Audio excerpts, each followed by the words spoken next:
Hello, I'm Brian Redmond. This is the Relationship Rehab and the United Guns of America channel, and I'm going to bring to you another episode of what I call Brian's Brain. Tonight, we're going to be talking about the Jefferson County, Illinois State Trooper police shooting that occurred at the courthouse. Yes, at the courthouse, a shooting occurred in the transportation of a prisoner. It's one of those situations that you never hope happens, but the fact that it did and everybody survived, it is a miracle to me. So without further ado, we're going to go ahead. I'm going to do this quick little channel promotion and we're going to get right into the video. So let's do it. What's going on, everybody out there in the internet world? It's me, Brian Redmond, also known as the Relationship Rehab, and I need you to do two things. What are those two things? Subscribing to both my channels. I need you to go to the Relationship Rehab, subscribe to that channel, and then I need you to go to United Guns of America and go to that channel. Now you may be asking, why would I do that, Brian? Because it's two of the hottest channels on the internet. Come over there, give me your thoughts, give me your opinions, have conversations, because that's what it's all about. We talk about some of everything: politics, relationships, guns, law enforcement, community stuff. Anything that's happening, I'm willing to have a conversation about it. So come on over. You don't got nothing else to lose, and you ain't got nothing else to do. So come to my channel, subscribe ASAP, and join in on the fun. Twice the entertainment, two channels, twice the fun. Come on and have a funky good time with your boy. Peace, and I'm out. Alrighty, so what I'm going to do is I'm going to read the article really quick, and then we're going to go right into the video breakdown, and we will end up or wrap it up from there. So Mount Vernon, Illinois, basically it's a suburb that's on the outskirts of Chicago. So maybe, I don't know, about 20-30 minutes away from Chicago, depending on where you're at in the city. But essentially, the Illinois State Police slash ISP on Friday released a surveillance video of an officer-involved shooting that happened at the Jefferson County Courthouse in Mount Vernon. So Mount Vernon is in Jefferson County, which is one of the counties in Illinois. When a correctional officer was transporting an inmate to court for a jury trial. The shooting happened on Tuesday, October 26, 2021, around 1 p.m.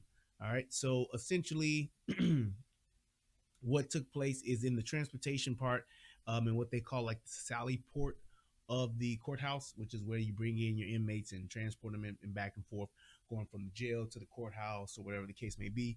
That's where this occurred. So according to the ISP, a Jefferson County Sheriff's Office correctional officer was taking inmate Frederick Goss, who's 55 years old. It's a 55-year-old dude in a wheelchair, all right, to the courtroom. While in the Sally port of the courthouse, Goss was handcuffed because Goss was not to appear before the jury in restraints, which, as I've said a couple of times, I'm okay with that. There are, because I do understand the officer safety issue, but because of the trial aspect and having a fair trial, I don't think that a guy should appear, in court with cuffs on. I don't, because it gives a perception, especially to a jury, as to perceive that person as a criminal, which is, if you see somebody in handcuffs, you think that person has broken the law or has done something criminal. So in my opinion, I don't think that they should appear like that. However, I do think that they should remain in restraints until they are like about to walk into the courtroom. Like when they're in that little hallway on that little vestibule before you go into the courtroom, you should have them chains on, plain and simple. And that clearly didn't happen here. But after the handcuffs was removed, Goss was transferred from the transport vehicle into a wheelchair. While in the wheelchair, Goss reportedly grabbed the correctional officer's sidearm and, after a struggle, disarmed the correctional officer. During the continued struggle, the firearm, a round was discharged from his firearm. All right. Another deputy, thank God, saw the incident on the Sally Port surveillance camera and rushed to help the disarmed officer. The deputy fired his gun, striking Goss, ISP said. Goss was taken to an area hospital and eventually transferred to a St. Louis hospital for treatment of his injuries. This remains an ongoing investigation conducted by ISP and is under review by the Jefferson County State's Attorney's Office. So essentially, this officer that was actually watching the surveillance video saw this and actually came and saved this guy's life. Unfortunately, he did have to shoot old Freddie, but Freddie was asking for it. So in a sense, we're going to go ahead and I'm going to start the video and we're going to take a quick look at it, and then we'll go back through and I'll point out a few things about it. But I want you guys to see this first because I want you to see just how long it takes for something, for this to how long this took to transpire, but just in a matter of seconds, how things can go wrong. So without further ado, here we go.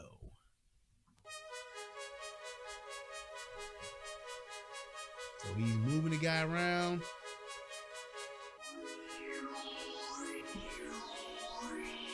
You can clearly see that this officer is not young and vibrant, and there we go. So he got his hand on the gun. Officer's trying to get him away from it, trying to turn over, and he couldn't. He now has his hand on the gun, and yeah, gun's out. He got the gun, and now at this point, the officer pretty much, has lost his firearm and is at the mercy of old 55-year-old Freddie Goss, who just did a James Brown split. I have no idea how he did that, but he did. And then there's the officer there who comes and shoots him, and Freddie actually throws the gun, and there you go. But let's go ahead and let's watch it again, and I'm gonna stop in a couple of areas. All right, so you got this guy in a wheelchair. Now, first mistake is this dude should be in handcuffs. He should be in handcuffs. Even if you're trying to be a nice guy and you want to, you think this old man ain't gonna do nothing, well, clearly that's not always the case. So he should have had this guy at the very least cuffed in front. At the very least. But he should have had him cuffed. The fact that this dude is not being seen by a jury member until he actually walks into the courtroom based on the court order, definitely I get it. But in transport, he should be in cuffs. He should be in cuffs. And I don't care if he's in court for a simple jaywalking or if he's in there for murder. You need to have him in cuffs, and you need to, and the reason why you want to do that, not everybody is going to do what he did, but you want to have as much time and as many factors working in your favor as the officer, as opposed to having those variables to be determined by essentially your bad guy. And that's pretty much what happened here. It was one of those things to where had this guy had the real intention and been a little bit younger to where he could have literally done what he wanted to do, Freddie would have taken this dude out, and that would have been the end of it, because he had several opportunities to do so. But he's here and he should have been cuffed. That's first things first.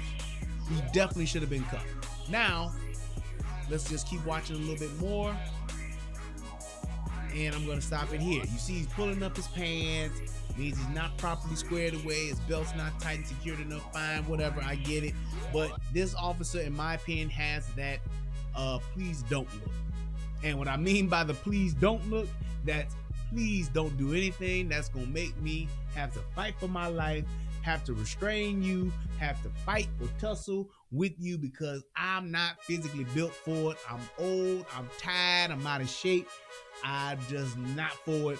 I just want to do easy peasy lemon squeezy for the rest of my years until my pension is good and plenty, and then I'm going to retire like Charlie says. That's what he wants to do.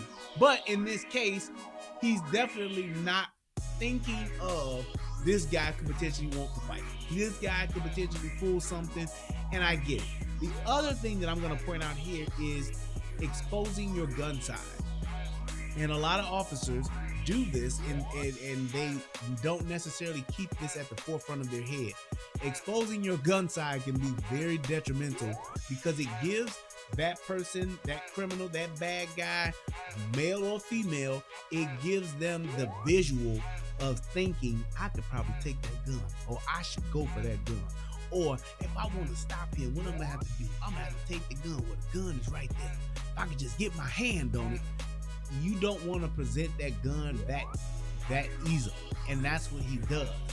One of the things that I did when I was an officer, especially when I be out of the vehicle, standing around, talking with the guys, or if we're actually on a call, I was the person where I kind of like either rested my elbow on my gun or I would rest my hand on my gun. Now, a lot of people would be uneasy. Why you got your hand on your gun? Because I'm the police and I can. That's why. But one of the main reasons why I like to do that is because I want to keep my hand on my gun first in case I have to get in a situation where I either need to pull it or I need to go hands-on. If somebody's going to get into a tussle or something like that, just having my hand on it may deter somebody from thinking they can take it from me. Because seeing that hand right there, and I know that if somebody is going to reach for it, they got to grab my hand first. You follow me? So it's like that's one of the things that I would do. It was just a habit that I created, and I usually, for the most part, 75-80% of the time, I kept my hand on my gun. I just did. So you can see that he definitely has his gun side exposed, and he's bending over. This gun is literally in old Freddy's face. It's just right there calling his name like, Freddy, you can pick me up. Freddy, please grab me. That's what it's doing to him. And that's what Freddy's thinking about. Why? Because Freddy want to get the hell out of here. Freddy don't want to be where Freddy is right now. So his mind is just racing, and he's like, I gotta get out of here. He's like my boy Easy always say, he like Chucky.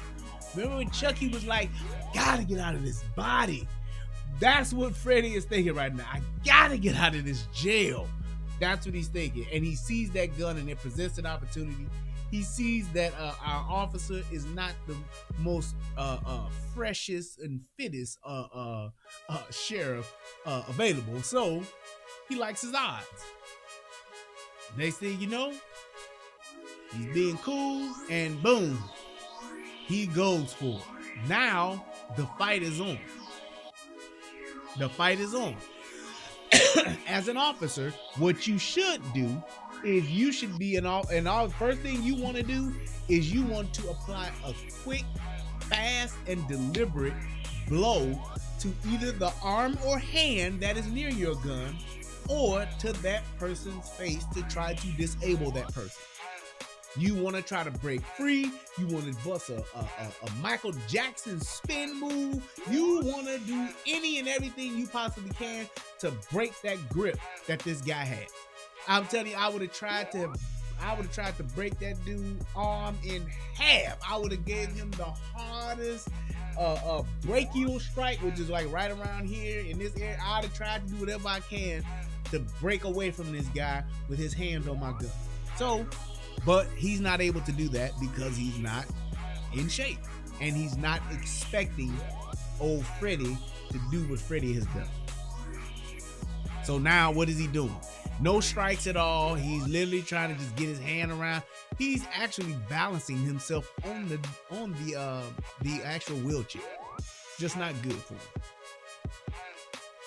Trying to get his hand away, trying to get him under control. And what he should have been trying to do immediately in this situation is I first want to create distance. He can't go nowhere, he can't get out.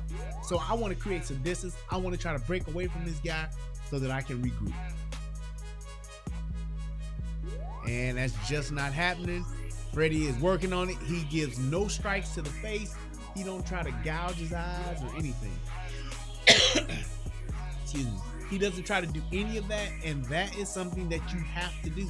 Anytime somebody is trying to fight you, when you go into a hands-on situation as an officer, always remember this is a fight for your life. This could be it. Plain and simple. And that's how you need to fight. You need to fight as though this is it. Everything is on the line. This is a life or death situation. And now he got the gun. And now he's trying to keep him from pointing the gun. Now, this may look like it's taking a lot of time, but this is, so far we're 19 seconds in to this video. 19 seconds. There you go. Now, in my opinion, I don't think Freddy's intent was to kill him, but Freddy wants to get away. He does. He just wants to get away. And he goes up, busts the James Brown. Hey, get up! I don't know how or why that took place, but he's definitely going, so good, dun, dun, so good. I got you. Bum, bum, bum, bum, bum. Dun, dun, dun, dun, dun, dun. And then the officer, I don't know, this to me was a very dangerous shot to get off, but nevertheless, he did, because his partner's right there, and his partner's just laying there. He's not trying to roll away, roll out the way, or anything just yet, and then boom, there it is. Did you see how fast Freddy threw that gun? Freddy dropped that gun like it was a hot potato. Look at that. It looked like he had kinetic energy. Just look. You're like, God, dog. Goodness gracious. Sweet baby Jesus. Oh, get this gun out of my hand. I ain't got no gun. That quick. That quick. Back into the left. Back into the left. Back into the left. And there he goes. But he's already been shot, and that's why he threw the gun once that hot iron hit you. Because it's for some strange reason, when people are just at their worst moments in their life, whether they're having a mental breakdown or they're just flat out being a savage, it's something about a piece of lead that's being that's moving at a high velocity. When it strikes or pierces the skin, it seems to bring a sobering effect to most people when this happens. Basically, when you get shot, you sober up, and that's what he did. He threw the gun away and said, I don't want to fight no more. He was done. Time out. Please stop. Whatever you want to call it, that's what he did, and it was over. So, with that being said, this is just one of those things. As a police officer, you have to always have the mindset to expect the worst. I know a lot of times in our culture today, we have this thing where police officers are pretty much, expected to give every other option possible, to treat everybody like they're a good person. Well, you can't do that and expect to have a high probability of survival or your life not being taken or grave bodily harm coming to you. You just don't. It's just not going to work out in your favor. So I suggest that police officers, whether you in a detention center or whether you are in lockup or whether you out in the field on the street, you have to always assume that this person, even though it's not proven yet, could potentially be not just a bad guy, but the worst bad guy ever. And you have to carry yourself as such. Not that you have to do certain things to this person because of what they potentially could do to you or what they have done or what they've been charged with. That shouldn't matter. You should always be thinking that this is the worst guy possible. It's just like how in Silence of the Lambs, the way that they transported Hannibal Lecter. Hannibal Lecter was on a dolly, but he was tied to a dolly with a full mask on, and the way that he was moved, it was as though he couldn't do anything. And the reason why they did that was because he pretty much did stuff to people all the time. He was the kind of person that would just take a bite out of crime or take a bite out of law enforcement if the opportunity presented himself, or just take the bite out of a villain, of a civilian. But the thing is that because of his history of what he did, they had to restrain him the way that they did. Now, should every person or should old Freddy have been done like that? No. But simple protocol as to say, hey, any inmate that is being transported should have on cuffs.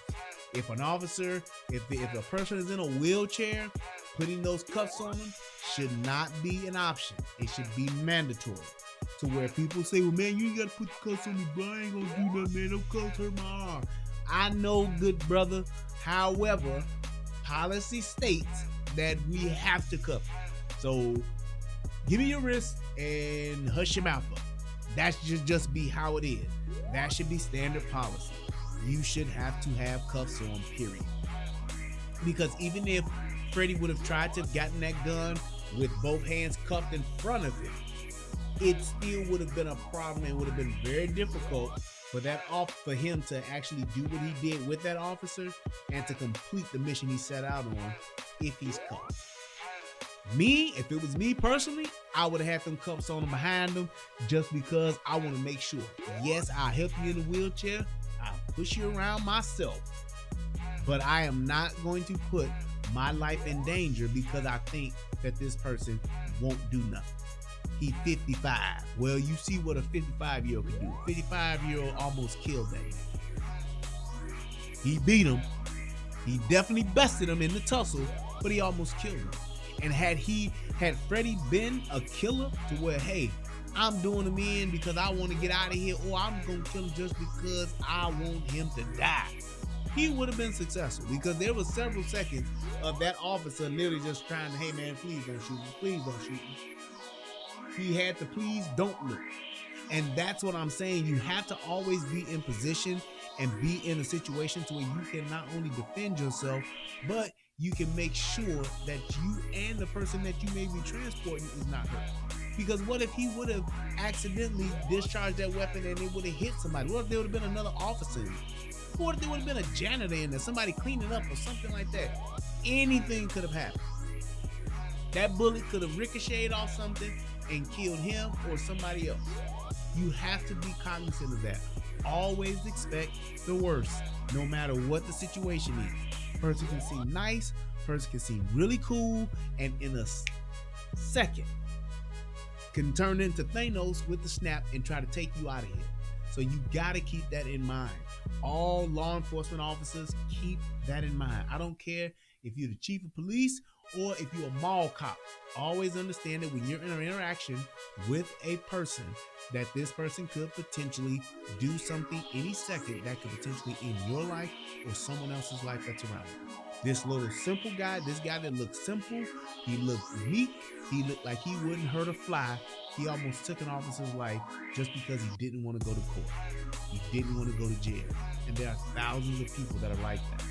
And when that moment hits them to where they think they can take their shot, they will. And the only thing that I can tell you is that I suggest you be ready for it, as opposed to be in a situation where you got your hands up and you're begging and pleading for your life. As real as that is, that's as real as it gets. Because the opportunity for somebody to just turn the tables on you, seconds. Literally, seconds. A decision and a choice can lead to you not being here anymore. And each and every one of you officers that put your lives on the line, you have an obligation to your family and to your loved ones to do one thing: come home safely. It's just that simple. So keep that in mind. Never think that this guy won't, or that woman won't, or that girl won't, or that teenager won't, because that will be the one that actually will. I hope that this video helped somebody become a better version of themselves. I hope that if you guys are watching this and you got some ideas about it, please leave me your comments in the comment section. Go ahead and click the like button on this video, click the share button, and if you look into the description box, you see I got my Cash App there. If you like the video, hit your boy on the Cash App or the PayPal, whichever one you choose. I appreciate you guys. Thank you so much for watching. Let me know what your thoughts are in the comment section. Please do that. If you have not subscribed to the United Guns of America channel, please do so. If you haven't subscribed to this channel, I don't know what's wrong with you, but you better fix it and fix it now. Click that subscribe button. It should be right there for the United Guns, for the relationship rehab. It should be right there in the corner. But definitely go ahead and click that button and go ahead and subscribe. Let me know what you guys think about this video. As always, it's better to have it and not need it than to need it and not have it. Till next time, peace, and I'm out. Yes, indeed. What's going on, everybody out there in the internet world? It's me, Brian Redmond, also known as the Relationship Rehab. And I need you to do two things. What are those two things? Subscribing to both my channels. I need you to go to the Relationship Rehab, subscribe to that channel, and then I need you to go to United Guns of America and go to that channel. Now you may be asking, why would I do that, Brian? Because it's two of the hottest channels on the internet. Come over there, give me your thoughts, give me your opinions, have conversations, because that's what it's all about. We talk about some of everything: politics, relationships, guns, law enforcement, community stuff. Anything that's happening, I'm willing to have a conversation about it. So come on over. You don't got nothing else to lose, and you ain't got nothing else to do. So come to my channel, subscribe ASAP, and join in on the fun. Twice the entertainment, 2 channels, twice the fun. Come on and have a funky good time with your boy. Peace, and I'm out.